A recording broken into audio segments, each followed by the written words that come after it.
Bien, buenos días a todos. Estamos en este auditorium con una rara oportunidad de conocer a una leyenda viva. Nuestro conferencista del día de hoy es una de esas personas. Actualmente es Senior Fellow del Cater's Project on Social Security and Privatization. Él es chileno. En otros ambientes se le conoce como el padre de la reforma previsional en Chile. Fue la reforma que se hizo para que los trabajadores fueran propietarios de sus fondos de pensiones y que los fondos de pensiones fueran administrados por entidades privadas. Y muchos ven en ese cambio como el inicio de lo que se llamó más adelante el milagro económico chileno, como consecuencia de las altas tasas de crecimiento que se alcanzaron luego de que los fondos de los trabajadores fueron invertidos en actividades productivas. Nuestro conferencista también hizo importantes reformas en el campo de la minería en Chile, que como ustedes saben es un campo muy importante para la economía chilena, permitiendo que se implementaran los derechos de propiedad en el campo minero. Tiene un doctorado de Economía en la Universidad de Harvard, ha sido ministro de Trabajo y ministro de Minería en Chile y también candidato presidencial independiente de su país. Es autor de varios libros sobre las reformas que implementó en su país y actualmente, como dije, colabora con el Cato Institute promoviendo la reforma previsional en todas partes del mundo. Gracias a Lisa pudimos robárnoslo desde México, donde estaba esta semana y en donde obtuvo una entrevista privada con el presidente Fox, para que viniera a Guatemala y nos contara de sus avances por el mundo y específicamente en Chile sobre la reforma previsional. Así que recibamos con un cordial aplauso al doctor José Piñera. Gracias por esa gentil introducción. Bueno, primero que todo, muchas gracias a todos ustedes por estar acá. Todos me imagino que están estudiando fuerte, así que el hecho de dedicar este tiempo a conversar sobre ideas es muy valioso. Y lo mismo a los miembros de la Junta Directiva que están aquí con nosotros. Me siento muy honrado de estar en esta universidad. Yo creo que es la joya universitaria de América Latina. Yo soy un gran partidario de la Francisco Marroquín, soy amigo de mucho tiempo de Manuel Ayao, de Lisa Henkel y de nuevos amigos ahora, José Raúl, nos hemos hecho en estos últimos días. Incluso he sabido que cierta embajadora, al parecer, habría criticado esta universidad, incluso habría citado a un profesor de Harvard, creo, y yo soy doctor en economía en Harvard, así que puedo decirle que las críticas son absolutamente infundadas. Todo lo contrario, Manuel Ayao es un héroe de la libertad. Esta universidad, al enseñar especialmente los principios del Estado de Derecho, de la libertad individual, le está haciendo un bien enorme a Guatemala e incluso a América Latina, porque en otras partes de América Latina se conoce de esta experiencia. Así que me preocupa ese ataque, que es bastante escandaloso porque he sabido que es casi anónimo, si bien creo que se sabe que es de una embajadora llamada Prudence. Así que esto es un verdadero Prudence Gate, tal como el Watergate. Yo creo que tenemos que ponerle ese nombre porque es un escándalo atacar anónimamente a gente con tanto prestigio. Yo creo en el debate, yo creo que se puede sostener esos puntos de vista, pero no creo que se debe hacer en forma anónima, con un folleto que esté circulando. Así que primero que todo quiero expresar mi solidaridad a Manuel Ayao y a todos ustedes de alguna manera por esto. Ahora esto no representa lo más mínimo Estados Unidos. Yo hoy día vivo la mitad de mi tiempo en Washington porque estoy intentando hacer la gran reforma previsional que hicimos en Chile en Estados Unidos, porque de alguna manera es muy bonito poder exportar una idea latinoamericana a la superpotencia. Es como escalar el Everest de alguna manera. Entonces estoy asociado con un think tank allá que se llama el Cato Institute, que es un think tank de libre mercado, y hemos avanzado muchísimo al punto que tenemos al presidente de Estados Unidos a nuestro lado. Me tocó conocerlo hace unos 4 años, me invitó a su casa en Austin, Texas, cuando era solamente gobernador de Texas. y gracias a Dios no rechacé la invitación, sino que tomé un avión desde Chile 18 horas y llegué a cenar con George y Laura Bush y le expliqué lo que hoy día les voy a contar a ustedes en exactamente el mismo lenguaje, por lo demás, porque yo creo que las ideas pueden explicarse de manera simple y franca y concreta. Y él desde entonces se entusiasmó y en su campaña presidencial del año pasado dijo que si era presidente iba a hacer esta reforma, y una vez elegido hizo un discurso hace poco diciendo que él va a introducir el sistema que yo lo llamo de la libretita, y les voy a explicar por qué se llama el sistema de libretita. Ahora después vino, como ustedes saben, el 11 de septiembre y, en fin, Estados Unidos tiene hoy día otra prioridad, pero a la larga el problema subsiste, así que espero que Estados Unidos avance en esta dirección. Lamentablemente que ustedes ven, Estados Unidos tiene un presidente totalmente partidario del libre mercado, por lo tanto yo creo que estos ataques no representan en lo más mínimo la posición ni del gobierno ni del pueblo norteamericano. Así que sigan adelante con toda la fuerza posible y olvídense de ese tipo de problemas. Yo les quería hablar esta mañana y brevemente voy a tratar de hacer mi exposición breve para que tengamos tiempo de preguntas y respuestas, que yo creo que es lo más interesante. La causa en la cual yo estoy hace 20 años es la de sacar inicialmente a Chile, pero después, si es posible, a América Latina, de su desarrollo y la pobreza. O sea, la misión mía, la convicción profunda que yo tengo después de 20 años de estar en esto, es que es posible salir del subdesarrollo y la pobreza. Ahora, esto que a usted, quizá algunas, probablemente aquí les parece lógico, no es tan así. O sea, en toda América Latina existen intelectuales, especialmente de izquierda, políticos, economistas, que dicen que no es posible, que dicen que América Latina es pobre supuestamente por razones genéticas, dicen algunos, religiosas, tropicales, en fin, por las más variadas excusas, a juicio mío. Un continente de 500 millones de personas sigue siendo subdesarrollado. Pese a lo increíble de que hace 200 o 300 años, la parte rica del continente americano era América Latina y la parte pobre era Estados Unidos. La gente se olvida que hace 300 años Ciudad de México era la ciudad de los palacios, y Lima la ciudad de las catedrales, y Quito, en fin, preciosas ciudades enormes con gran actividad económica, mientras que Nueva York, Boston eran una aldea. Habían llegado una serie de inmigrantes arrancando de Europa y estaban apenas sobreviviendo, peleando en las fronteras, en fin. Realmente América Latina comenzó siendo la parte rica de América y por siglos.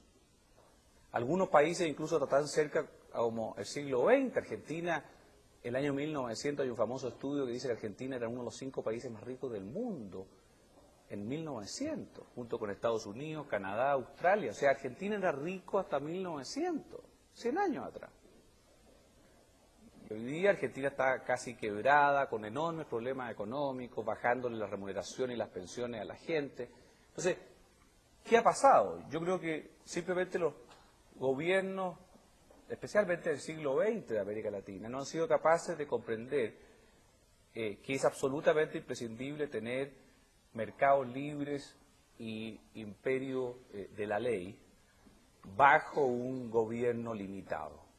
Esa yo creo que es la gran verdad que le falta a América Latina. Verdad que en Estados Unidos sí funcionó. En Estados Unidos tuvo el enorme privilegio de tener lo que han sido llamados los padres fundadores de Estados Unidos, Thomas Jefferson, James Madison, personas que no solamente liberaron a Estados Unidos de Inglaterra, sino que al mismo tiempo crearon una nación concebida en la libertad, con una constitución extraordinaria que apenas ha sido tocada en 250 años, con un Estado de Derecho que desde el principio estableció la igualdad ante la ley.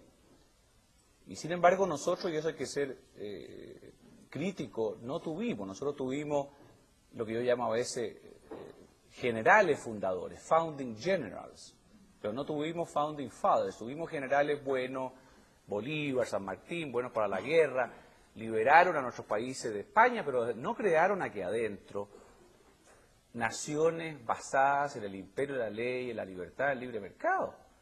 Usted lee los discursos, me interesa mucho Bolívar por otras razones, pero Bolívar no estaba preocupado de la igualdad ante la ley, ni de la libertad, no era ese el tema. Él hablaba de la unidad de América Latina, pero unidad manejada por un pequeño grupo de personas que mandaba, básicamente, y que ellos querían independiente de los pequeños grupos de personas que mandaban a su vez en España.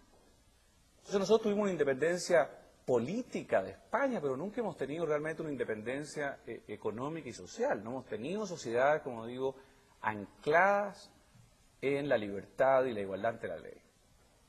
Bueno, pero ya se va a tenerla, no hay nada que impida hacer eso, porque como digo, yo creo que esa es la causa fundamental de nuestro subdesarrollo. Ahora alguna persona dirá, no, es imposible. Bueno, yo vengo de un país, en ese sentido quiero compartir con ustedes la experiencia de Chile, no intentando decir de que todo está perfecto en Chile, ni que Chile ha hecho todas las cosas bien, no, sino que simplemente nosotros tuvimos en Chile una oportunidad, debido a que se quebró el sistema democrático, económico, político, tuvimos una cuasi guerra civil menos costosa en vidas humanas que la que tuvieron ustedes y que nos ha dolido a todos los latinoamericanos, pero tuvimos una tragedia hace 30 años, y de esa tragedia un grupo básicamente de economistas que creían en estos principios que les acabo de hablar, del libre mercado y imperio de la ley, decidieron entrar al gobierno y cambiar el país. Y fue posible hacerlo. Y esa es la gran buena noticia que yo les traigo. O sea, si un equipo de personas entra a la vida pública, obviamente con honestidad y con el deseo de hacer las reformas estructurales basadas en la libertad, y toma los medios de comunicación, y va a las universidades, y va a los sindicatos y a las empresas, es posible introducir reformas estructurales fundamentales. El gran motivo nuestro, como dije al principio, fue superar la pobreza y su desarrollo. Yo lo expliqué mucho en televisión, incluso antes de ser ministro. La verdad es que yo fui ministro debido casi a mis comentarios de televisión. Yo volví de Harvard como un profesor, como podría lo sido acá, pero como al mismo tiempo me interesaba enormemente cambiar a mi país, comencé a hacer programas de televisión continuamente, aparte de hacer mis clases. Y la tesis central era la siguiente, yo decía, Chile ha crecido durante todo el siglo XX, hasta ese momento, una tasa aproximadamente del 3% al año. Y si un país crece al 3% al año y su población crece al 2%, la de ustedes creo que crece al 2,7%, de manera tal de que es aún más difícil. En Chile crecía al 2%, el ingreso per cápita crece al 1% al año. Bueno, si el ingreso per cápita crece al 1% al año, es imposible superar la pobreza, porque si a usted le crece su salario 1% cada año, pasa de 100 a 101 y después a 102, un poquito más. En fin, no llega nunca a superar la pobreza. Y eso no tiene nada que ver con la redistribución del ingreso, con la reforma agraria, con la nacionalización de las empresas, todo lo contrario, todas esas medidas bajan aún más la tasa de crecimiento del país. Entonces no se trata de redistribuir una torta infinitamente pequeña, lo único que eso lleva es que a los que las tratan de quitar las cosas se resisten, como es natural, porque le están violando su derecho de propiedad, y finalmente se crea la violencia en algún grado. Por lo tanto, el camino entonces demagógico que muchas veces plantean en América Latina los políticos, de que todo se resuelve quitándole a uno y entregándole a otro, es absolutamente falso. La gran manera de resolver la pobreza es crecer al doble, por lo menos, de lo que son las tasas históricas de América Latina. Y yo recuerdo que entonces que en televisión yo había hecho un estudio y estimé que dada la riqueza potencial de Chile, Chile podía crecer al 7% al año. No estaba yo seguro, podía ser el 6, podía ser el 8, pero yo dije, ¿por qué no nos proponemos como meta de nuestra generación doblar la tasa de crecimiento de la economía? Y si doblamos la tasa de crecimiento de la economía y crecemos al 7% y la población crece al 2%, bueno, vamos a poder crecer el ingreso per cápita al 5% al año. Y cuando usted crece el 5% al año en ingreso per cápita, en aproximadamente 15 años ya dobla el ingreso per cápita. Cuando usted le dobla el salario, ahí sí que comenzamos a hablar. Ahí sí que la gente puede comenzar a educar mejor a sus hijos, tener más bienes materiales o mejor salud o lo que fuere, de manera tal de que todo cambia. Lisa, ¿me puedo sacar la chaqueta? ¿Te la puedo dejar aquí? Ah, y además entra el capuchino, esto sí que es lo mejor. Yo lo único que pido por la charla es un capuchino siempre. ¿Eh? Soy adicto al café, lo cual entiendo que es bueno porque ustedes son los grandes productores de café, así que yo toda charla tiene que haber un capuchino, si no paro aquí. Bueno, la buena noticia, después de múltiples reformas, y si quieren después de las preguntas y respuestas podemos hablar de cada reforma en particular, ahora eso es mucho más largo, pero después de múltiples reformas, y les voy a hablar de una que es la que está más cerca de mi corazoncito, que es la reforma previsional, pero no es solo la reforma previsional, nosotros hicimos una reforma laboral, nosotros aumentamos la productividad de las empresas, nosotros abrimos el país al comercio exterior, hicimos una reforma de la salud, una reforma de telecomunicación, una reforma de la energía, en fin. Esto fue un proceso de reformas integrales siempre bajo un gran principio, la propiedad privada, el libre mercado, la igualdad de oportunidades, el imperio de la ley. En cada reforma habían ciertos principios clarísimos, pero fuimos capaces de transformar esos principios en leyes, porque yo considero que no basta escribir sobre estos principios, libros, es muy valioso, y obviamente que todos tenemos que estar continuamente bebiendo de las fuentes de Hayek y de von Mises y de Friedman, en fin, lógico. Pero hay que dar un paso adelante, hay que transformar esos principios tan bien expuestos por ellos en políticas públicas. Yo creo que ese es el gran desafío de América Latina. Bueno, nosotros pudimos hacerlo y la noticia es que Chile creció al 7% anual durante 14 años después de esta experiencia. Durante 14 años. Como al mismo tiempo la tasa de crecimiento de la población comenzó a bajar, cosa que generalmente sucede cuando los países comienzan a crecer, y bajó a 1,5%, 1,3%, el hecho concreto entonces es que el ingreso per cápita comenzó a crecer al 5,5%. De 7 menos 1,5, 5,5%. Y entonces empezó la gente a sentir la revolución productiva, ya no eran palabras, ya no eran eslogans, en fin, todos juntos, construyendo juntos, participando juntos, vamos a resolver todos los problemas juntos. Esos son eslogans. Eso lo puede decir cualquier persona, digamos. O sea, la gracia es decir cosas concretas. ¿Cómo cambiamos el mundo? ¿Cuál reforma específica? Como digo, cuando se hace esta reforma, Chile creció a 7%, había un estudio, todo estos estudios de pobreza son siempre discutibles, depende mucho de cómo se define, pero en fin, había un estudio del Banco Mundial que decía que al comenzar toda esta experiencia, después de nuestra guerra civil, el 45% de los chilenos vivía en la pobreza. Bueno, el mismo estudio del Banco Central ahora está diciendo que el 21% vive en la pobreza. Entonces, si ustedes dicen, bueno, ¿qué han hecho ustedes los economistas? ¿Qué se han dedicado? Bueno, nos hemos dedicado a bajar, o sea, Chile tiene 15 millones de habitantes, por lo tanto, si uno baja el 20% de la pobreza, son 3 millones de personas que han salido de la pobreza gracias a aplicar las ideas de Hayek, de Mises, de Friedman, y estas ideas supuestamente vagas, generales, pero bien aplicadas, sacan a 3 millones de personas de la pobreza, y en los próximos años esperamos seguir sacando el resto. O sea, esto es la verdadera revolución. Yo a veces digo de que esas pseudo-revoluciones que nos han hablado en la historia, qué sé yo, partamos con la revolución bolchevique, con Karl Marx, con Lenin, no hicieron absolutamente nada, aparte de hablar. El señor Marx creía que la gente le iba a cambiar la vida si expropiaba todos los bienes, violaba el derecho de propiedad y le pasaba a todas las empresas de los que las tenían al Estado, al Politburó, a un grupo de viejitos de edad promedio de 85 años que manejaba la Unión Soviética. Bueno, ¿y usted cree que al trabajador soviético le cambió la vida porque la empresa la manejaba 20 señores de 85 años en vez de los propietarios anteriores, que podían haberla manejado bien o mal, podían haber sido abusivos o no, evidentemente? Pero esa no es ninguna revolución.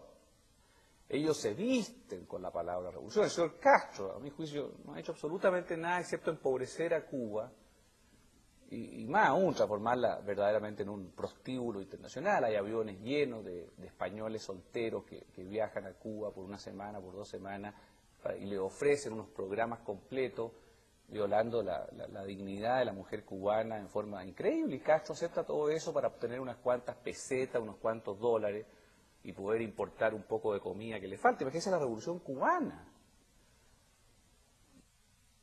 Vayan a Varadero, vean en las calles la prostitución infantil aceptada por el régimen de Castro, y además prostitución en servicio de extranjeros que llegan en masa en aviones charters.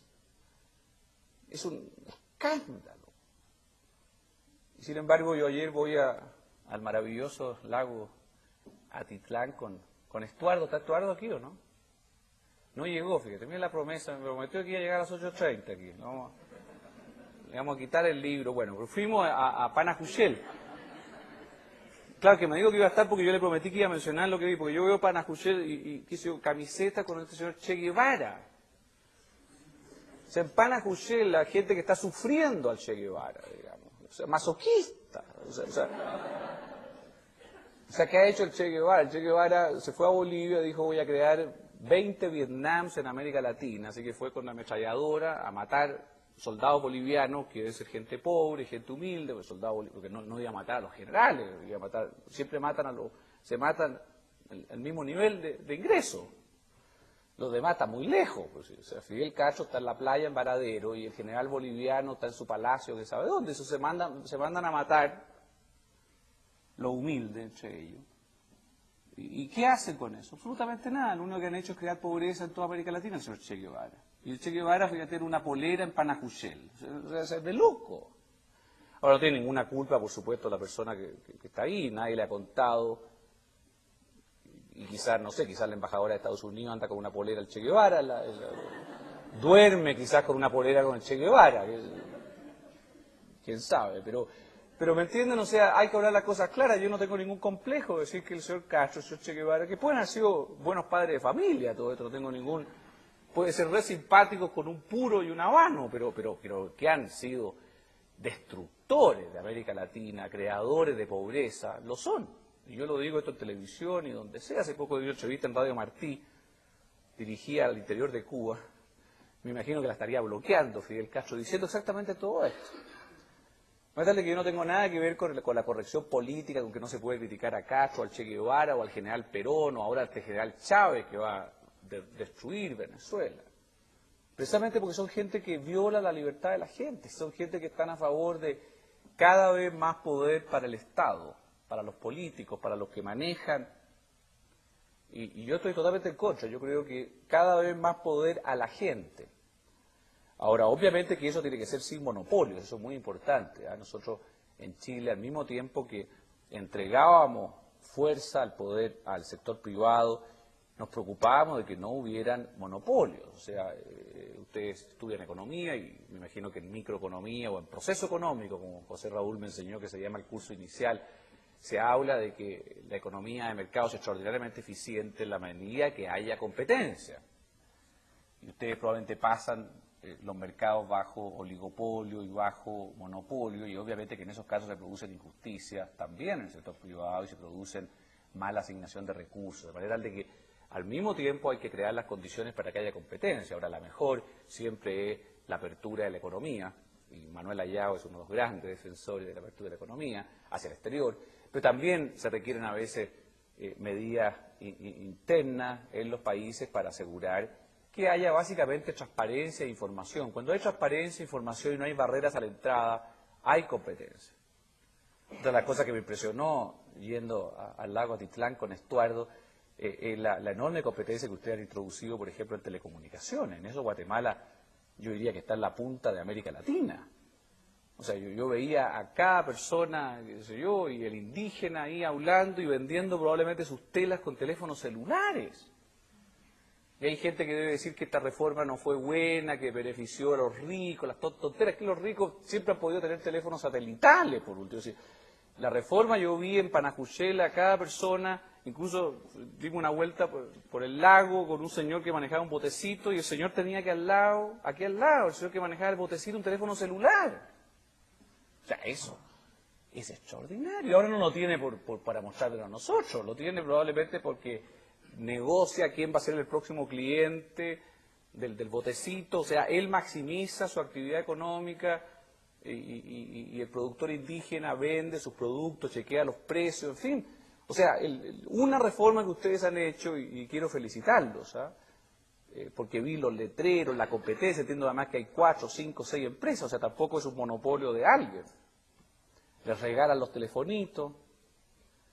Estuardo estaba todo el día, yo estaba preocupado con el manejo del auto, porque se pasaba hablando, yo le dije, ¿vas a quebrar? Me dijo, no, ¿qué voy a quebrar si todo esto vale 3, 10 centavos? 15, o sea, llamemos a Estados Unidos. No, maneja primero, le dije.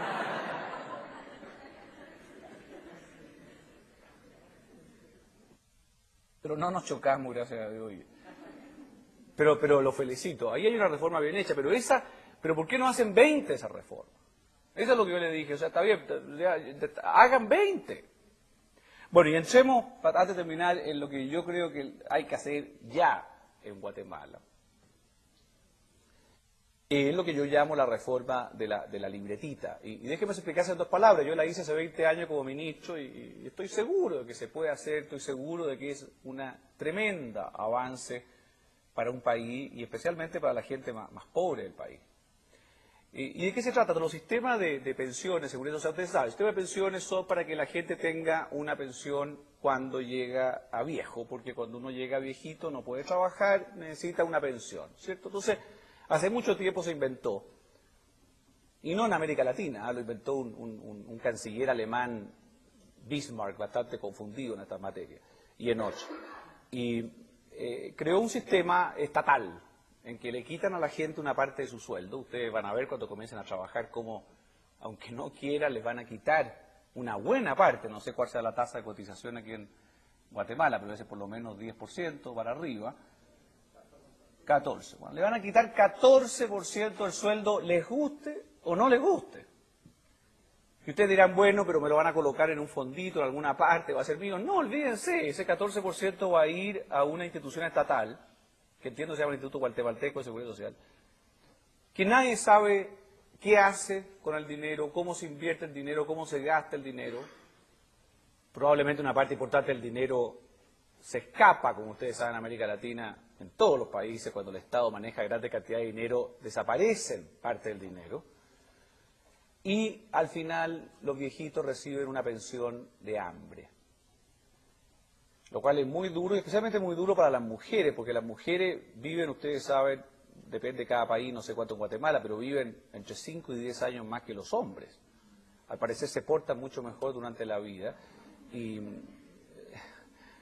Pero el hecho concreto es que viven más, por lo tanto hay una enorme pobreza femenina en América Latina de viudas que pierden al marido, que puede trabajar, en fin, y que viven a los 75, a los 80 años en condiciones de silenciosa desesperación, apenas pudiendo comprar las medicinas que necesitan a esa altura o lo que fuere, de manera tal de que es una tragedia la situación de los viejitos en América Latina. Ahora, alguien les va a decir, esto es un político, ¿qué es lo que dice? Bueno, elíjanme a mí y trabajando todos juntos, participando todos juntos y demagogia, vamos a resolver este problema. Eso no es así. Y la prueba es que en América Latina han habido gobiernos de todos los colores, de todas las tendencias, de todos los uniformes posibles, y cuando no se hace la reforma no cambia nada el simplemente que la persona haya hecho demagogia en su campaña. Lo que tiene que hacer es una reforma. Bueno, ¿qué hicimos en Chile nosotros? Enfrentados exactamente al mismo problema, yo dije, bueno, ese 14,5% que el trabajador le quitan, en vez de ir a este hoyo negro, casi lo usaría. Ustedes saben, en astronomía hay un tema, el hoyo negro, es que lo que va dentro del hoyo negro desaparece para siempre. Así que usemos el hoyo negro, va a ir a una libretita individual de cada trabajador. Y yo siempre ando con la mía, pero como voy a tomar el avión ahora no la traje. Entonces, yo dije, cada trabajador va a tener una libretita de ahorro, una libretita. Y el 14% que antes se lo quitaban y iba para el Estado, ese mismo 14% va a ir a esta libretita. En Chile es el 10%, mes a mes. Y la persona va a ver cómo comienza a acumular dinero. Porque 10% del sueldo, mes a mes, durante 30, 40 años, que es lo que una persona trabaja, entre 20 y 65, entre 25 y 65, son 40 años. Y además con una fuerza tremenda que se llama el interés compuesto. Ustedes, no sé, me imagino que ya están comenzando a aprender lo que se llama interés compuesto. El interés compuesto no es más que el hecho de que el dinero en una cuenta va creciendo en forma tremendamente rápida porque se paga interés sobre intereses. O sea, ustedes ganan interés el primer mes y como no retiran el interés, el segundo mes el interés se paga sobre el 14,5% más el interés acumulado, le van pagando más interés. Entonces ya estudiarán en finanzas con José Raúl y otros que esto se llama el interés compuesto y el dinero crece de manera exponencial. Es como que le pusieron un auto, un turbo, ¿existe el turbo aquí? Es un turbo efecto ¿sí? al dinero. Y el dinero crece, y crece pero fuerte. Y entonces cuando usted llega a los 75 años no tiene que mirar al gobierno y preguntarse, ojalá el gobierno tenga plata este año para pagarme las pensiones, y no solo este año, el próximo, y los 5, y los 10, y los 15, y todo el mundo viviendo en la vejez esperando que el gobierno tenga plata. Ustedes dirán, bueno, pero el gobierno siempre tiene plata. No, señor, el gobierno argentino hoy, un gobierno argentino con un presidente de centro izquierda que le gusta hablar de la tercera vía y de todas esas vaguedades, no tiene plata y le ha bajado las pensiones a todo el mundo, a los más pobres en un 13%. Bajó las pensiones por ley a todos. O sea, la viuda de 80 años que vivía con $100 le dijo, ¿sabe, señora? No tengo plata, así que ahora no va a tener $100 el próximo mes, sino que va a tener $87. Imagínense la viuda que con 100 ya se moría de hambre. Imagínense con 87. Ahora, ¿es mala voluntad del presidente de Argentina? No, de nuevo, es un buen padre de familia. Tu hijo se va a casar con Shakira, cualquiera de estos días. Pero son incompetentes, lo cual es muy distinto, como la inmensa mayoría de los presidentes de América Latina de los últimos 100 años, son absolutamente incompetentes. Y entonces manejan tan mal las finanzas públicas y el gasto público y todo, que al final no pueden pagar las pensiones que han prometido pagar. Es una vergüenza, sin límite. A mí lo que pasa en Argentina, que le bajaron a todo el mundo en 13% los sueldos y las pensiones, es pero un crimen. Pero insisto, no es culpa de un presidente, ni el anterior, es culpa de todo el esquema económico, social que lleva a esa consecuencia de que al final no hay plata. Entonces, en Chile a mí me tocó mucho trabajo y dije, no, esto se acabó. Y me fui a los sindicatos, me fui a la televisión, especialmente a la televisión, que es el gran medio hoy día de convencer a la gente, y comencé a hacer programas de televisión y explicarle a la gente de que yo proponía el sistema de la libretita, el 14,5% a su libreta, señor. ¿Usted quiere tener su plata donde sus ojos la vean o en el hoyo negro? Y ese dinero, como digo, se acumula con interés compuesto, usted acumula una enorme cantidad de capital y a los 75 años ese capital compra lo que se llama una pensión vitalicia, indexada incluso por la inflación, de manera tal que usted vive el resto de su vida absolutamente tranquilo. No tiene nada que ver con si el gobierno tiene o no tiene plata, porque la pensión se la está pagando una compañía de seguros privada tremendamente sólida y se la está pagando con su capital. La está pagando, qué sé yo, Citigroup, por decir un nombre, o sea, me da lo mismo, pero es sólida. Y yo ya me encuentro con la calle con gente que yo no soy ministro hace tiempo, pero me para y me dice, mire, gracias, somos una pareja de 80 años y estamos felices. Tenemos nuestra pensión gracias a la libretita y nadie nos va a quitar la pensión. Esto de nuevo es una revolución social. Ahora, el resultado en Chile ha sido espectacular. La rentabilidad ha sido 10% al año por encima de la inflación, por 20 años.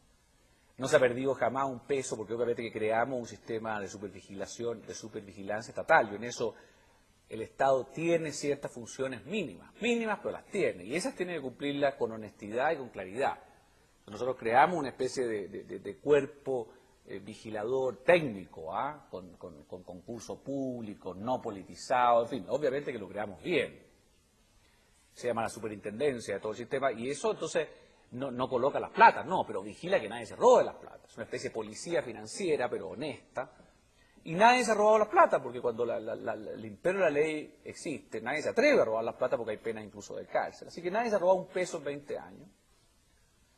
Todos los gobiernos que han seguido al gobierno en que nosotros hicimos esta reforma han aprobado el sistema, porque cuando te tira a todos los trabajadores con una libretita que andan felices, nadie se atreve ni siquiera a tocársela.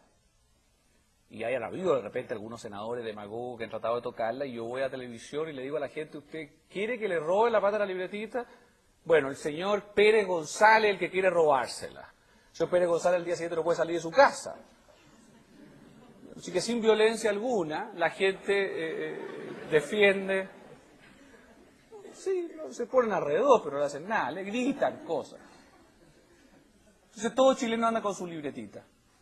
Y además, le quiero contar algo que es espectacular, porque la verdad es que alguna gente dice, bueno, pero puede que a algunas personas no les guste la libretita, en fin, que el partido tanto, que la ideología tanta, porque yo no hablo ni de partido, todas esas cosas son muy relevantes, si ninguno sabe lo que tiene que hacer, son todos igualitos casi. Así que la verdad es que no es un problema de los partidos, es un problema de ideas claras, basadas en la libertad y el imperio de derecho. Pero en fin, hay gente que decía cómo le vamos a imponer este sistema de la libretita, entonces se nos ocurrió una idea que fue fenomenal al final, que fue implementar el sistema de forma absolutamente voluntaria. O sea, pensé que yo había estado por meses hablando de esta idea de televisión y notaba cómo a la gente le gustaba la idea. Incluso yo siempre noto a los camarógrafos en televisión que empiezan a interesarse en la idea, y entonces yo les veo las caras y cómo se interesan. O sea, yo interactúo con los camarógrafos que están ahí, que es una muy buena muestra de la población. Si se están quedando dormidos, estoy bastante mal, digamos, ¿eh? Y la cámara además está dando vuelta. Pero en fin, hay que mantener, lo que pasa con muchos políticos, yo me doy cuenta cómo la gente se queda dormida. Claro que hoy día existe, gracias a Dios, el control remoto, el instrumento más democrático posible, que uno se va de inmediato, así que al partido de fútbol al lado, que está mucho mejor. Pero entonces introdujimos el sistema de forma voluntaria. Imagínense una ley, una reforma. Introducí de forma voluntaria. Entonces yo partí y le dije a la gente, le dije, mire, yo he estado 8 meses aquí en televisión explicando la libretita, pero, de acuerdo, yo puedo estar profundamente equivocado, porque uno tiene que aceptar siempre esa posibilidad en la vida. De manera tal que vamos a hacer lo siguiente, vamos a hacer esta ley y el que quiere se traslada a la libretita y el que quiere no. Imagínense el riesgo, porque la verdad es que si nadie se trasladaba, como me decían algunos amigos míos periodistas, decían, pero señor ministro, ¿qué pasa si nadie se traslada? Bueno, yo siempre decía, todo mi familia y mis amigos me han prometido que se van a trasladar. Pero tanto, no tengo, como decía Roberto Carlos, 1 millón de amigos. Así que habría estado un problema. Y yo le dije al presidente, le dije, mire, si nadie se traslada, yo renuncio, hago harakiri, como llaman los japoneses, el suicidio ritual, o me autoexilio, en fin, al lago Atitlán, por lo demás lo pasaría yo. Pero yo renuncio y le quito la responsabilidad a usted. Pero yo creo en la gente, no me cabe duda que la gente se va a pasar, pero si no se pasa, yo asumo toda la responsabilidad, porque esa es la gracia. Si uno está en servicio público no está para quedarse para siempre, como de nuevo esos otros problemas políticos que quieren quedarse para siempre. Y presidentes que son buenos en un primer periodo, Menem, por ejemplo, que yo lo conocí, le expliqué esta fórmula, muy buen presidente en el primer periodo, pero el segundo ya comenzó a pensar en el tercero y empezó a dejarla embarrada. Y Fujimori igual, buen presidente en el primer periodo, el segundo ya comenzó a pensar en el tercero y comenzó a dejarla embarrada. Entonces el poder corrompe, y la gente cuando se queda mucho tiempo del poder se corrompe. Por eso es que es muy importante hacer la reforma e irse del poder, para poder mantener la pureza de la causa. Entonces, la buena noticia es que le dimos la opción a los trabajadores, y ustedes no van a creer cuántos trabajadores se pasaron. Se han pasado 95% de los trabajadores chilenos. 95. O sea, esto es un plebiscito social ganado con el 95% de los votos, de alguna manera. Tenemos 5% de trabajadores que, bueno, no les gustó la libretita, o son genéticamente comunistas y no les gusta, en fin, el capital, no les gusta. Bueno, ok, si no les gusta, quédese ahí con esas pensiones de hambre, pero quédese usted. Pero no le imponga esto a toda la población. Entonces hay un 5% que está ahí y yo los dejo muy tranquilos. Ahora, la mayoría de esos están arrepentidísimos de no haberse pasado, pero se quedaron en el viejo sistema con una pensión baja, mientras que el 95% anda con su libreta y su capital.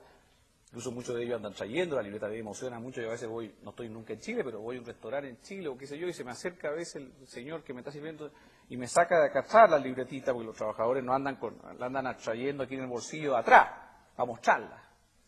Entonces se me acerca y me dice, mire, tengo $50.000, tengo $80.000. No la puedo tocar, pero es mía. Y mi familia se siente segura. Y yo me siento digno. Incluso mi secretaria Santiago, una vez al mes tenemos la broma y ella va porque uno puede ir a una especie de ATM. Existe la ATM, esta maquinita de los bancos. Se coloca la libretita para que le coloque cuánto tiene. Entonces, una vez al mes entra, en fin, con un café por supuesto. No siempre con un capuchino, pero en fin, y me muestra la libretita y me dice, mira, yo estoy bastante rico, así que está rica, trátame muy, muy bien. Ahora yo trato bien, lleva 20 años conmigo, pero ella tiene miles de dólares. Entonces, la relación de ella con su empleador ya cambió. No es una persona que si el día de mañana se va, está desesperada. No, ella tiene $80.000 ahí. Y la relación de ella con una eventual dirigente sindical cambió. Por eso que a algunos dirigentes sindicales, los deshonestos, no les gusta. Al dirigente sindical honesto le gusta que su trabajador sea rico. Así que no hay ningún problema con los dirigentes sindicales per se. Pero hay algunos que quieren tener controlado al trabajador y para tenerlo controlado hay que tenerlo pobre. Lo mismo algunos políticos, que quieren que la gente esté pobre porque mientras más pobre, más poder tienen ellos. Imagínense gente rica. Con gente rica uno no tiene tanta poder. Entonces este sistema de verdad ha liberado al trabajador de su empleador, de su dirigente sindical, de su político. El fondo le ha dado dignidad. Porque un trabajador no necesita solamente su trabajo, sino que necesita también tener un cierto capital que le permita en la vejez vivir con dignidad. Entonces, la meta última mía es transformar a cada trabajador del mundo, 6.000 millones de personas, en un propietario. Pero no robándole las cosas a los demás, que es Marx y Lenin y la tercera vía y todo. No robándole nada a nadie. Sin pistola, sin metralletas, sin leyes expropiatorias, sin confiscación. Con la libretita. Permitiéndole a la gente con su propio ahorro y con el interés compuesto transformarse en propietarios. Y nada me gustaría más entonces que volver al lago Titlán algún día y ver al señor ahí con el celular a un lado y la libretita al otro lado. Ahí, porque el celular está muy bien, pero el celular sin la libretita, ¿con quién va a un lado? O sea, si tienes 70 años y está muriendo de hambre, el celular, en fin, hablará con otro que también se está muriendo de hambre, pero esa conversación es muy chiste. Me gustaría una conversación por celular diciendo, oye, ¿cuánto tienes tú? Y yo tengo tanto, yo estoy en tal otra empresa y yo quiero cambiarme a esta otra, oye, cámbiate a esta otra que cobra menos comisiones. O sea, esa es una conversación alegre, productiva, dignificada. Entonces mi gran mensaje aquí en Guatemala, y con esto termino, es, primero, Guatemala debe ser un país desarrollado. No hay absolutamente nada en los guatemaltecos ni en Guatemala que impida eso. Y eso podemos hablarlo mucho, pero estoy absolutamente convencido de lo que estoy diciendo. No hay absolutamente ningún impedimento en nosotros mismos. Y basta ver a los hispanos en Estados Unidos, porque la gente cuando dice, no, si la gente latinoamericana no es capaz de crear riqueza, es bueno para la fiesta, en fin, para pasarlo bien, que lo somos, y gracias a Dios no hay ningún problema, y aleluya. Pero además somos capaces de trabajar, por favor, ¿a dónde acá que no somos capaces de trabajar o de crear empresas? Y ver a los hispanos en América, en Estados Unidos, cómo surgen cuando trabajan bajo un sistema de rule of law, de imperio de derecho, perdón, de libre mercado, con una constitución. Hay cuántos hispanos que conozco bien. Hace poco el presidente de la Coca-Cola, Roberto Goizueta, un cubano exiliado, presidente de una de las empresas más grandes del mundo, que contrató a Fox, a todo esto que dijo, y que ahora es presidente de Fox. En fin, pero, o sea, los latinoamericanos podemos, y eso es lógico, eso lo saben todos ustedes, eso es intuitivo, no hay aquí discriminaciones raciales, ni genéticas, ni religiosas, todo el mundo puede surgir con trabajo, esfuerzo, bajo el sistema correcto, entonces, bajo el imperio, como digo, de la ley, del mercado, de la libertad. Entonces, Guatemala puede ser. Lo segundo, pero para eso Guatemala necesita reforma. Y muchas más. Ya han hecho algunas muy buenas, como ya hemos hablado de telecomunicaciones, pero muchas más, muchas más. Y para eso tiene que haber gente que esté dispuesta a entrar a la vida pública. Y por 1 o 2 años, si nadie se va a empobrecer y se va a morir de hambre porque entra a la vida pública. Todos sabemos que la vida pública se paga menos que el sector privado, pero en fin, se podrá sacrificarse 1, 2, 3 años, bajar un poco su salario, especialmente si ya tiene asegurada su situación. Y entrar a la vida pública, porque no hay nada más lindo a la larga que cambiar la vida a la gente de su país y hacer una diferencia. O sea, está muy bien ser empresario, lo necesitamos absolutamente. Pero también hay que entrar a la vida pública con esta misión, no entrar a la vida pública a calentar asientos, ni a robar. Entrar a la vida pública a crear un mundo mejor. Y, por último, creo que una de las grandes reformas que podría ayudar, no la única, por favor, pero es la reforma de la libretita, la reforma provisional en Guatemala. Yo lo llamo a que se involucren más, porque usted hoy día todavía no está preocupado, las libretitas son todos aquí promedio 18 años, 17, veo las niñas, especialmente son muy jóvenes, pero ya les van a empezar a quitar el 14,5%, y algún día van a llegar a tener 65 años que ustedes no crean, y ahí les va a gustar, se van a acordar, yo hace 40 años hubo un señor que habló la libretita, qué pena no tener la libretita, pero ya va a ser muy tarde. Entonces, muévanse. Entiendo que aquí en la universidad yo le he traído un libro que se llama El cascabel al gato, que se lo recomiendo que lo lean todo. Me imagino que está en la biblioteca y si no está, Lisa lo va a conseguir mañana en la mañana. El cascabel al gato, ese es el libro que todo este cuento lo cuenta en mucho mayor detalle.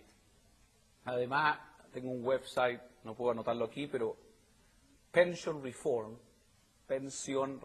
porque me interesa, .org de organización. Por supuesto, pensionreform.org. Al que le interesa puede entrar a leer mucho de este material, está ahí. Repito, pensionreform.org de organización.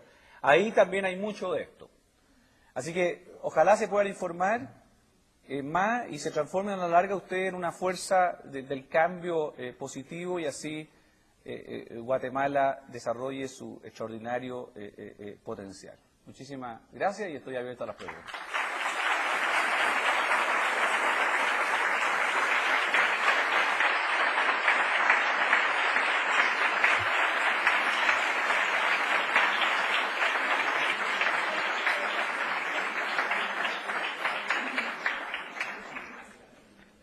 Vamos, disparen al pianista, al expositor. ¿Quién quiere hacer una pregunta? Ya.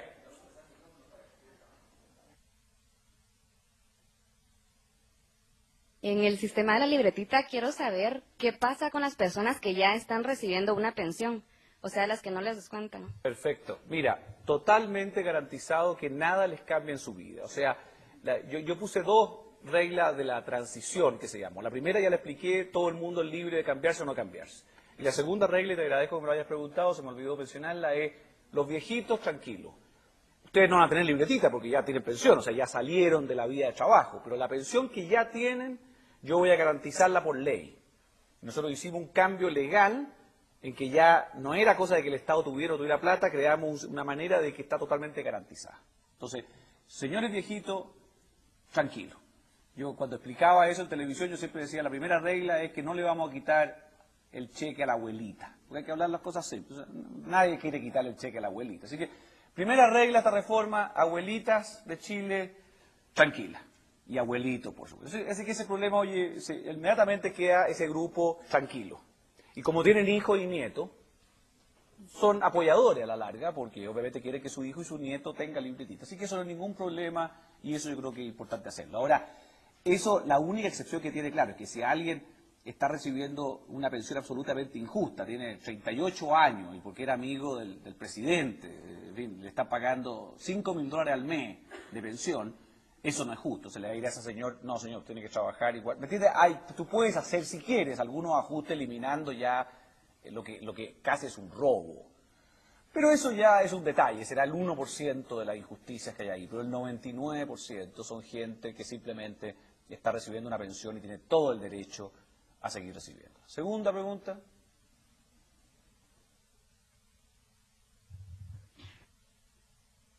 Cuando en Chile hicieron la reforma del Seguro Social, estaba Pinochet, entonces había una dictadura.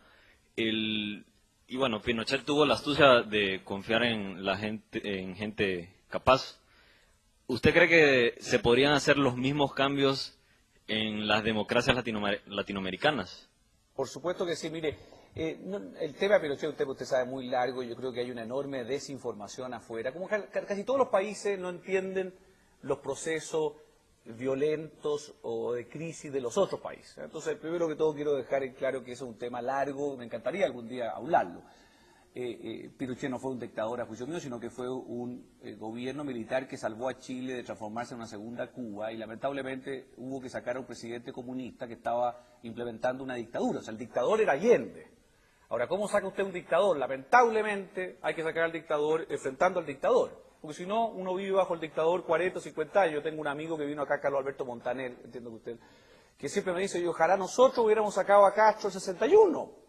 O sea, ojalá hubiéramos tenido un Pinochet nosotros, seríamos 61 libres, pero no lo tuvieron y llevan ahí 40 años cruzando el Caribe a nado con los tiburones. ¿Entiendes? O sea, el tema es muy discutible. Te fijas, lamentablemente, yo soy absolutamente partidario de la democracia, y por eso es que yo acepté ser ministro, precisamente porque yo viví toda esa etapa de Chile, de la guerra civil en Harvard. Yo llegué a Chile y había un presidente, se llamaba Pinochet, porque se llamaba González Pérez, a mí me da lo mismo. Y lo que nosotros hicimos fue, transformemos esto en una democracia de libre mercado. ¿Te fijas? Entonces lo importante es cuando uno es lo que yo llamo la tendencia, el trend. Yo considero mucho más valioso una persona que trabaja precisamente en un gobierno que no es muy bueno y lo transforma en bueno, versus ser asesor de un cantón suizo, digamos, que funciona como reloj. A mí no me interesa ser asesor de un cantón suizo, no hay nada que hacer, excepto cortar el queso, digamos, un poquito más cuadrado. La gracia es ayudar a los países en problemas, así que yo ayudo y doy mis consejos a donde hay problemas, porque esa es la gracia, pues, como te digo, Entonces, claro, en Chile nosotros teníamos, lamentablemente, un gobierno que no era democrático, pero no era democrático porque fueran los chilenos que no querían que hubiera democracia, por el contrario, fue porque hubo que sacar a un dictador comunista, y lamentablemente cuando se saca a un dictador comunista durante cierto tiempo no hay democracia. Yo siempre le digo a los gringos, el general Washington también rompió la Constitución. O sea, Estados Unidos era parte de una colonia de Jorge III, y porque no le gustaron los impuestos al té y otras cosas más. Se rebelaron, rompieron la Constitución, comilla inglesa. Obviamente el general Washington rompió la Constitución, no había Constitución, rompió la ley, ¿o no? Obvio, pues, toda rebelión, toda independencia, Bolívar, todos fueron dictadores. Al final, toda persona que ha resuelto, que ha hecho una independencia, te fijas, sería un dictador. Washington, Bolívar, o sea, todo, o sea, es ridículo ya. Entonces, cuidado con los términos, digamos, o sea, cuidado con los términos. Distinto es, por supuesto, como digo, el hecho de que tú, si tienes que sacarte un dictador encima, lamentablemente durante un cierto periodo no tienes democracia. Pues la gracia, el test de verdad, es si devuelves la democracia. O sea, si en vez de que te echen a patadas, como lo echan la mayoría, tú entregas el poder voluntariamente a través de una constitución. Y eso fue lo que hicimos nosotros en Chile. Ahora, tu pregunta no iba para allá. Yo aproveché esta digresión para aclarar. Tu pregunta era, ¿es más fácil o más difícil hacerlo en esas circunstancias? Igual. ¿Por qué? Porque no hay ninguna diferencia entre Pinochet, Menem, Fujimori, Gaviria, Fox. Yo los conozco a todos, son igualitos. Tienen suegra, les gustan los asados,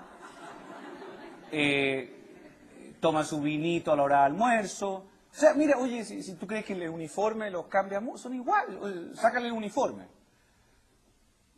Imagínatelo del calzoncillo, yo siempre bromeo en eso. O sea, son todos iguales. Yo a veces cuando hay uno que se cree muy grande, yo me lo imagino en calzoncillo. Tú al tiro dices este tipo, ahora vamos a la cabeza, porque ya no tiene las charreteras, la condecoración. De repente cuando me recibe uno de estos lleno de charreteras, condecoraciones, de capa, yo me lo imagino mentalmente por un segundo en calzoncillo. No es que me interese imaginármelo para nada. Es para ponerlo en su lugar. Y ahí entonces comienza la cabeza. A ver, ¿qué me está diciendo? Entonces, ¿por qué no es distinto? Porque este señor o sea, yo Pinochet, como yo Fujimori, no entiende nada de este tema. ¿Por qué va a entender? Entonces tú tienes que convencerlos a él y a todo su grupo de igual manera. ¿O tú crees que él entendía la libreta? Yo no tenía idea. Al revés. Muchas veces, no siempre, pero muchas veces los generales son más estatistas que todos, porque el ejército es una institución estatal, tú sabes, en todas partes del mundo, excepto algunos con algunos mercenarios. El ejército es la empresa total por excelencia, digamos. Y segundo, las guerras son operaciones centralmente planificadas, no son de mercado las guerras. ¿Sí? Entonces, el militar tiene por concepción, no ninguna culpa personal, y hay respetables militares, veterinarios, dentistas y economistas. O sea, yo no soy contra profesiones, es todo ridículo. Pero en general, el militar tiene una mente bastante de Estado. Por lo tanto, cuando a mí me dicen eso, ¿tú crees que es más fácil convencer a Pinochet que a Fox? Un hombre de la Coca-Cola, que lleva 40 años vendiendo Coca-Cola. Debería ser mucho más fácil convencer a Fox. O sea, ¿o no? ¿Por qué va a ser más fácil convencer a Pinochet que convencer a Fox? Que es un empresario privado, convencer en algunos de estos países hay economistas, en Costa Rica. ¿No? O sea, ¿por qué va a ser más fácil? O sea, ¿me entiende? Cuidado con esa cosa, los que dicen es más fácil convencer a un general, entonces están diciendo, ¿qué? O sea, los generales son más libre mercado, más inteligentes que los economistas, que los empresarios, que los abogados. Entonces la cosa anda muy mal. Ahora, no hay que convencer solamente a un presidente, porque alguien dirá, bueno, pero usted convence al presidente y está listo. No, porque dice, todo, de nuevo, como todos son iguales, ninguno hace una reforma que no crea él que va a ser popular. Porque lo primero que hace el Pinochet o el Fox o quien fuera, dice, después de que uno le plantea la idea, dice, a ver, llama a todos sus asesores, a sus amigotes, a sus compadres, y les dice, oye, ¿qué te parece esta idea? Porque tú crees que el tipo no se lanza solo, excepto Winston Churchill se lanza solo, te fijas, algunos grandes, los demás, todos dependen de su grupo de referencia. Entonces tú tienes que convencer al grupo de referencia. A su vez, ¿de qué depende el grupo de referencia? De la señora, de la suegra, de los primos, de los asados, porque las cosas se hablan los sábados, ¿cierto? Entonces al final todo depende de tú, por lo tanto al final del día tú tienes que convencer a la opinión pública. Haya o no haya la votación. Porque todo al final sacan encuestitas y hacen focus groups. Excepto, como te digo, los super líderes, pero esos son contados con los dedos de la mano. Así que mi experiencia, cuando te digo, con 20, 30 presidentes, es que da lo mismo. Para este efecto, no va lo mismo para otro efecto, por supuesto. Yo soy absolutamente partidario de la regla de la ley y la democracia, pero la democracia una vez que haya democracia. Yo soy partidario de sacar a un tirano, o sea, los talibanes lo están sacando a bombazos, digamos. O sea, Estados Unidos no está sacando a los talibanes con una elección, ¿a dónde hacer una elección? O sea, a bombazo.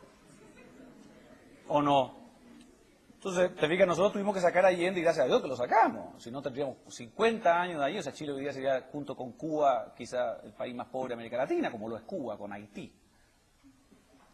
Pero porque era tirano, porque se había transformado en tirano, pese a haber sido elegido democráticamente, pero tú sabes que uno puede ser elegido democráticamente y transformarse en tirano arriba.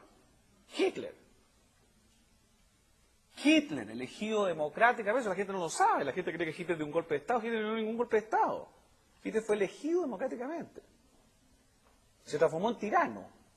Entonces, ¿qué? ¿Tú no debes sacarlo a Hitler? ¿Hasta que maten otros 10 millones de judíos? No, habría que sacarlo el primer día. Ahora, el que lo saquen inicialmente se transforma en gobierno autoritario, porque tú no puedes sacarlo y a las 11 de la mañana y a las 11:05 llamar a elecciones. O sea, no, pues eso no existe, nomás eso es ingenuidad. Entonces, mira, el tema de fondo se puede hacer en cualquier país. Ahora te lo demuestro con los hechos. Yo hice Chile en 20 años. Tu pregunta es muy, muy buena, porque me la hicieron durante 10 años cuando yo recorría América Latina y todo el mundo me decía, bueno, pues se podrá hacer esto en otro país. Bueno, convencí a la opinión pública de Argentina y a Menem entre medio y a Cavallo y lo hicimos en Argentina. Y después en Perú. Y después en Bolivia. Y después en Uruguay. Y después en Colombia. Todos esos gobiernos democráticos. Después en El Salvador. Y hace 3 años en México. Y después seguí con Polonia. Y después seguí con Hungría.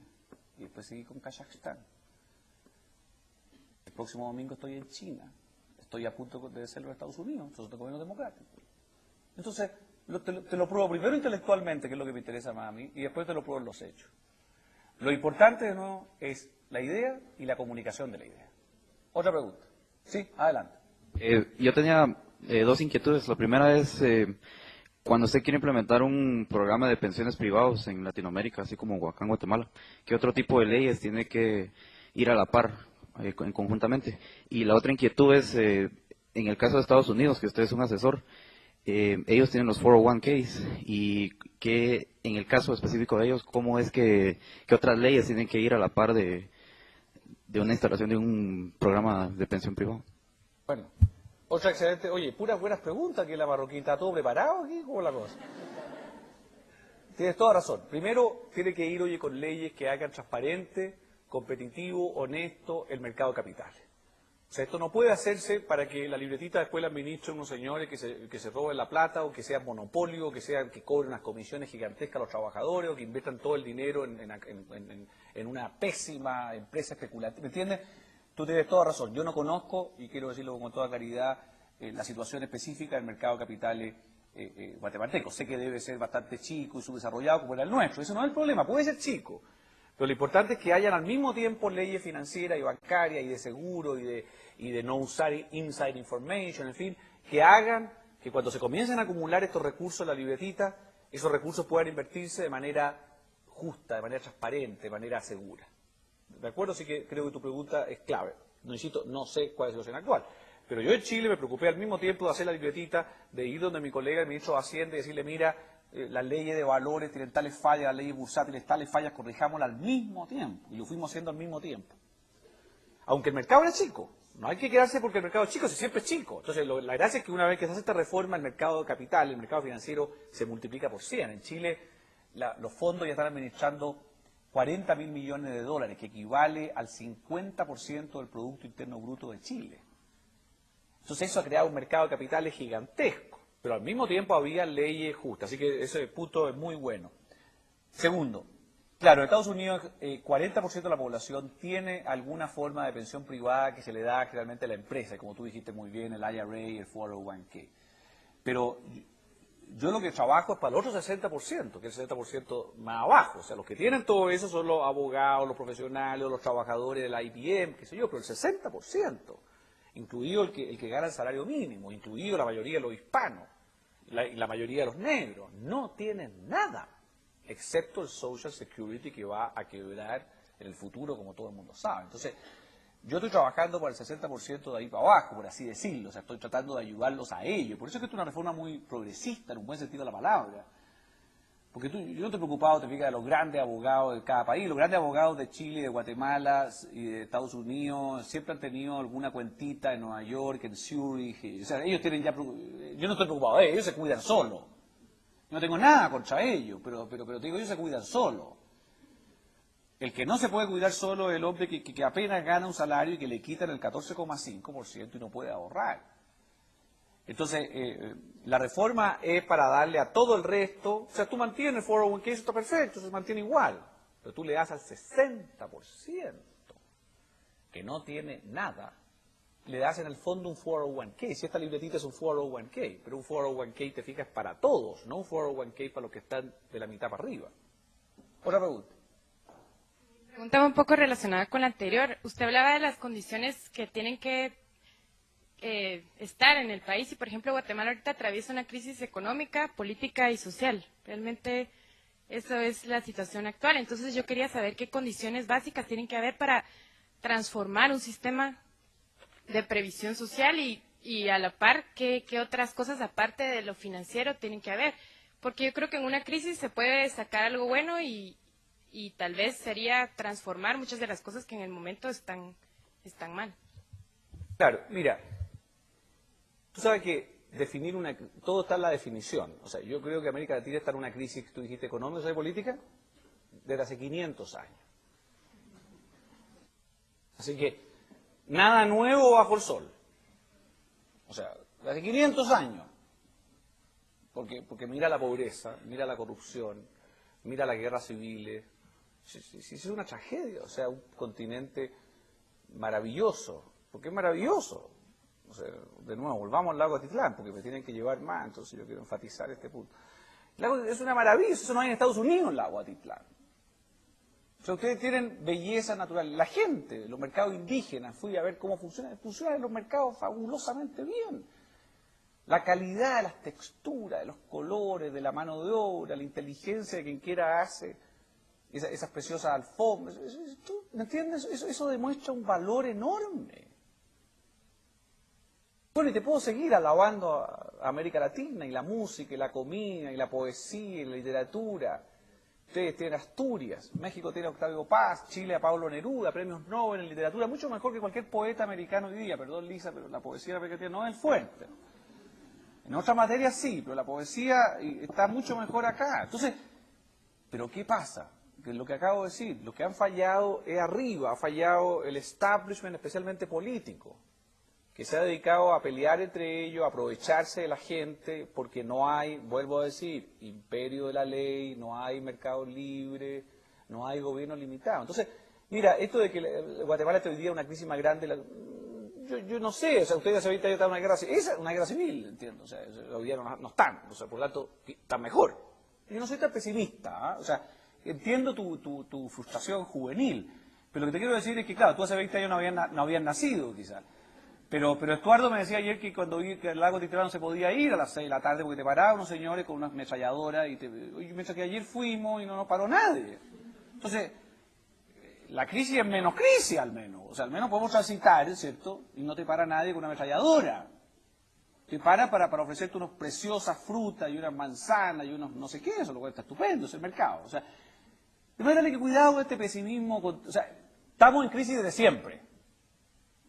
Ahora, a ti tú dirás, bueno, pero este año el producto, los economistas les gusta, el tercer trimestre va a bajar en 0,3%. Oye, eso, o sea, ok, estamos siempre en esto.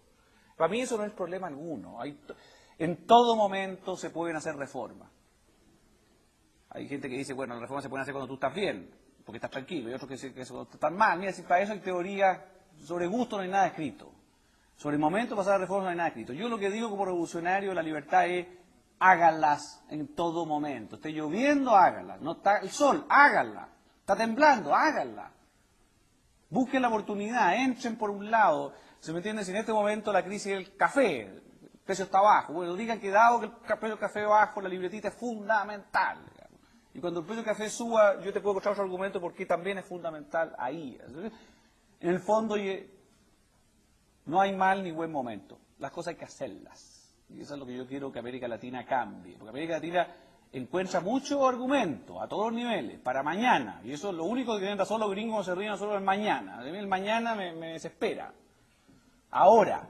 América Latina debe tener un lema debajo de todos los escudos nacionales. Ahora. En vez de mañana. Porque, claro, mañana, entonces la excusa nacional siempre es por tal o cual. La crisis asiática. Después la crisis rusa. Ahora los talibanes. Entonces, ¿cuándo vamos a hacerlo? O sea, ¿cuándo? Si siempre va a haber algún problema, adentro o afuera. ¿Y qué tiene que ver eso con tu capacidad, por ejemplo, de crear la libretita? Hoy día quizá que el café esté bajo, ¿y qué? ¿Qué tiene que ver esto? Si tú puedes crear libretita de todas maneras. Ahora, hay algunos desafíos técnicos. Yo no he querido entrar aquí a la transición. Son todos desafíos técnicos que, mira, para eso somos doctores en economía. O sea, lo podemos resolver. El problema aquí, oye, no es de que falten doctores en economía en Guatemala, o máster en economía, si para eso está la Parroquín. Lo que hay tendría que tiene que haber una nueva filosofía, una nueva concepción, una nueva voluntad, una nueva actitud de que las cosas se pueden hacer, de que las cosas se pueden hacer ahora, de que las cosas se pueden hacer con honestidad. La idea de que todo el mundo es malo y es ladrón y es pésimo, entonces no llega a ninguna parte. Si tú dices todo el gobierno, el presidente, el vicepresidente, los ministros, todo el mundo es ladrón, malo, entonces tú no te acercas a ellos porque como son tan malos no te contaminas, pues no te ensucias, tú te quedas, te fijas en tu cúpula de cristal. Yo soy contrario a esa idea, yo creo que obviamente no hay que contaminarse, pero sí hay que acercarse a persuadir, porque tú puedes persuadir a cualquier persona. Y como te digo, ya te mencionaba, una cantidad enorme de presidentes yo he estado, incluso hace poco me convidaron a Rusia a ver a este señor Putin, el presidente de Rusia, que había sido miembro de la KGB. Entonces una serie de amigos me dijeron, pero ¿cómo vas a ir a Rusia, miembro de la KGB, este señor? Yo dije, ¿qué? ¿Me va a saltar ese Putin? O sea, yo no me voy a transformar en miembro de la KGB. O sea, no, porque este señor puede haber hecho cosas malas alguna vez. Bueno, eso San Pedro se lo va a preguntar en la entrada, pero eso no es problema mío. Yo lo que tengo que tratar de hacer es tratar de cambiarle la cabeza a Putin. A mí me da un comino lo que Putin hizo en el pasado. O sea, a San Pedro no, ¿ah? O sea, te insisto, yo creo que uno tiene que pagar al final del día, ¿ah?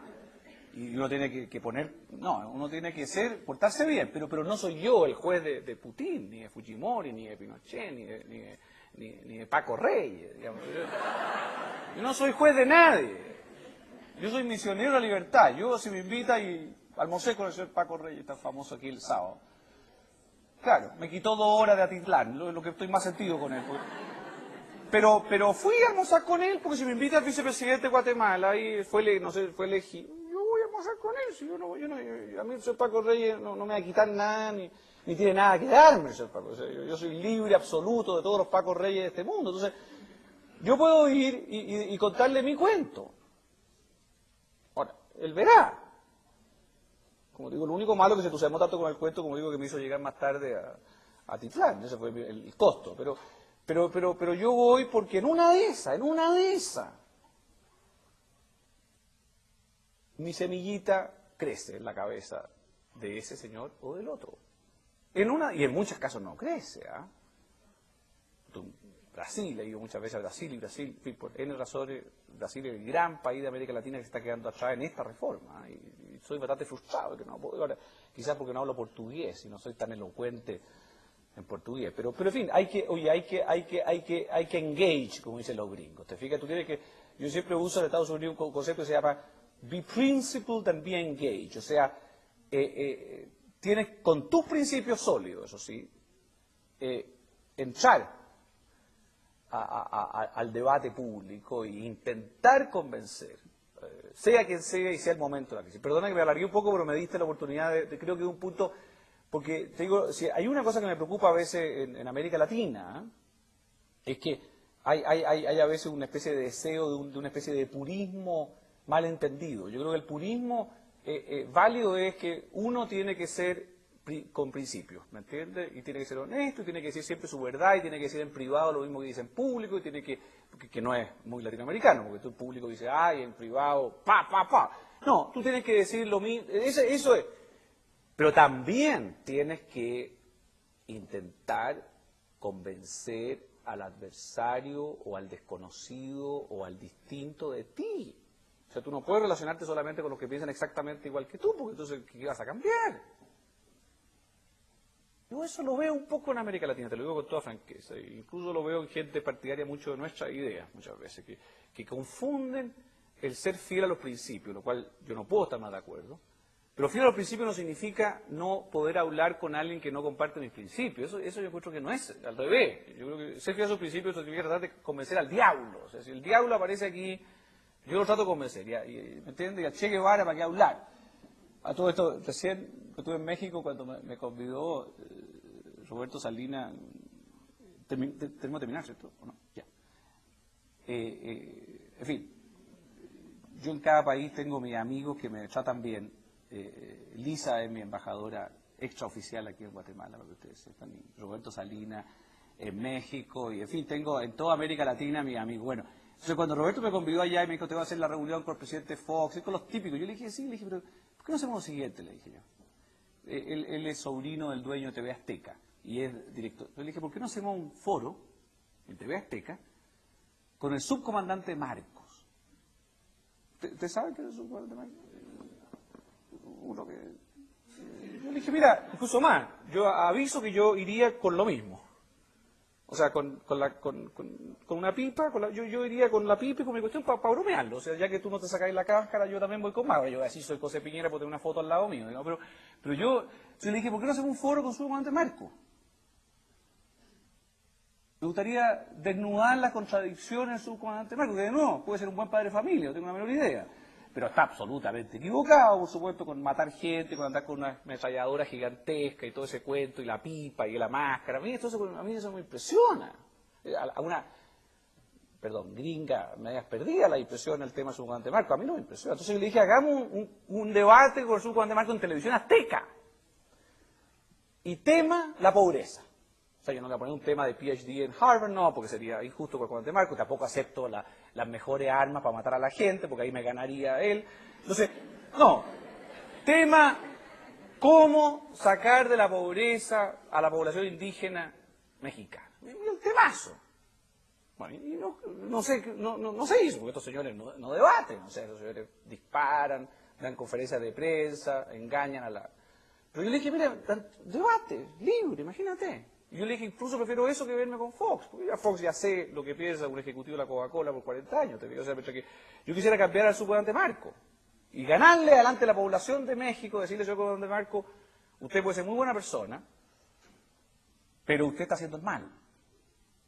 Porque usted está en contra del libre mercado, en contra del imperio de la ley, a favor de la violencia, y ese no es el camino, señor Marco. Habría sido bonito, ¿ah? Ahora, no sé lo que habría hecho él, espero que no me habría disparado, pero en fin, te fijas tú, uno no tiene por qué yo habría debatido con Marco, no tengo ningún problema en debatir con Marco, cero, mañana, en la mañana, y para qué hablar con Castro, eso sería el sueño de mi vida, me cele las barbas a Castro. No habría eso porque sería irrespetuoso, pero en fin, le agradezco mucho, tenemos que seguir parto al tiro, muchas gracias, hasta luego.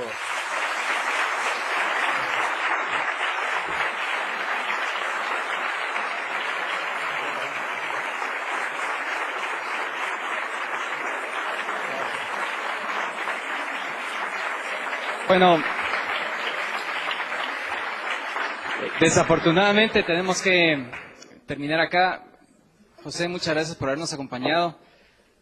Si alguien se quedó con un poco de hambre de José en sus discusiones de argumentos, pues lo pueden ver el próximo domingo en Libre Encuentro. Él tiene que ir a grabar ahora un programa con Dionisio Gutiérrez y ahí seguirá hablando de estos temas.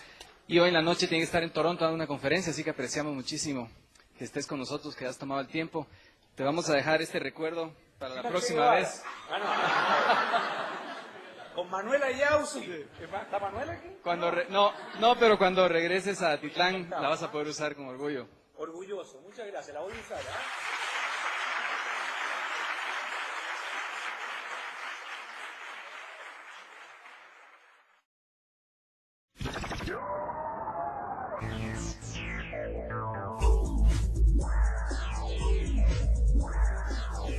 New media.